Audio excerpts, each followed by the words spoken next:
Alright, I'm playing around. Gonna do a few upgrades to the future SBR. This stamp has been approved and it's on the way. Hopefully I'll get it before spring. But a few of the upgrades I'm gonna do. I got the Black Spider red dot, the hipertouch 24E trigger. Seen a lot of great things on this trigger.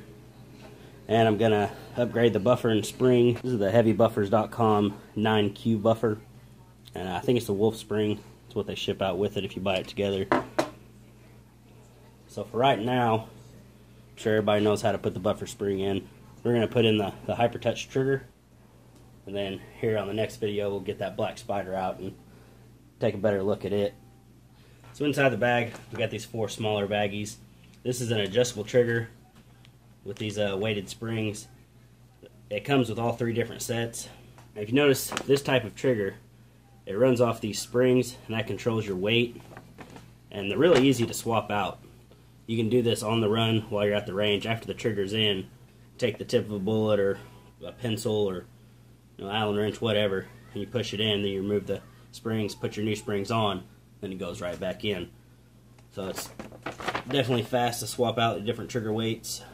So I'm going to get the old trigger out of the lower and then we'll start messing with this.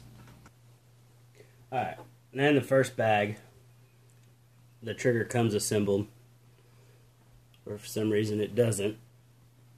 You want the curve of the springs pointing with the curve of the trigger. Alright, so we're just going to drop this in like we would a regular trigger. We're going to line up the hole for the pin. That does come with your trigger pin in the package. We're going to line up our hole and get it started.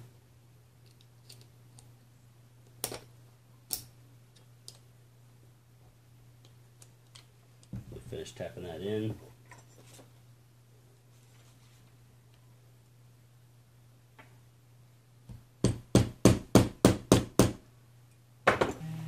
Okay, now the hammer, you see the directions.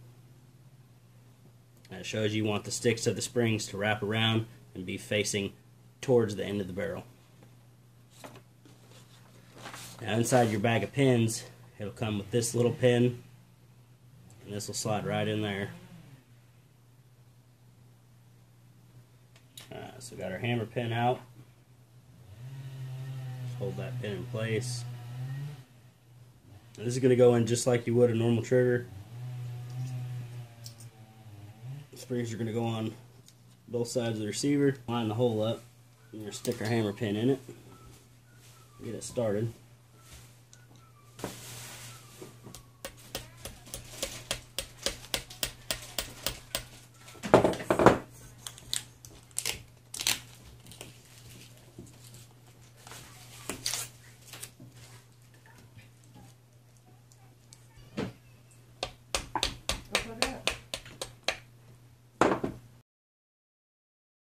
Now that we got the hammer, we're just going to check the regular function of it. We got it working. Alright, as you can see on the directions, it comes with 3 different colors. The plain color is the lightest trigger. It's about a 2.5. This is the light trigger weight and 35% higher hammer energy. Now a lot of times whenever you go to a lighter trigger, you sacrifice hammer energy.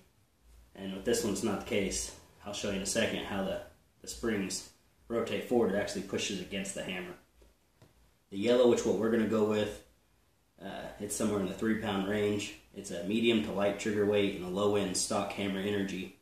And you got the blue colored springs. That's a medium trigger weight.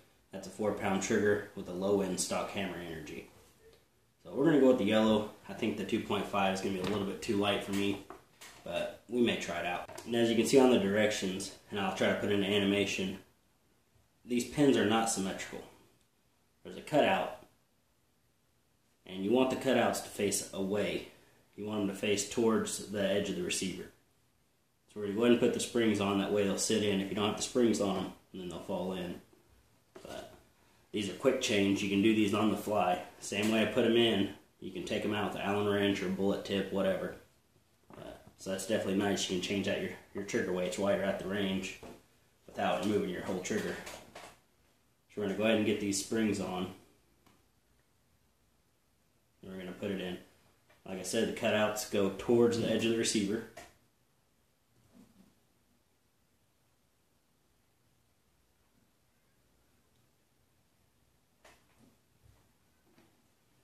And then with this, you want that dimple to face towards the shooter. That way you can stick something in there and to remove it. It's going to slide in and ride right underneath that lip on the trigger. As you can see, it sits right underneath that lip. Change them out. All you got to do is get something and do the reverse. Push it out past the lip, and you can change your springs out. Another thing I didn't mention earlier is the hipertouch 24E. This is the elite trigger, but all the hipertouch triggers come with a lifetime limited warranty. It's got all your information on what you need to do right there. That's definitely a plus.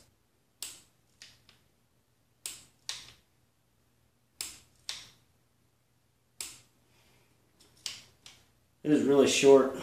Like I said, there's no take up on it. I don't really see how you would stage that trigger. Once you start applying pressure, it breaks. So this is the 24 Elite. They do have even shorter ones that basically you touch the trigger and it fires for more of a competition 3-gun.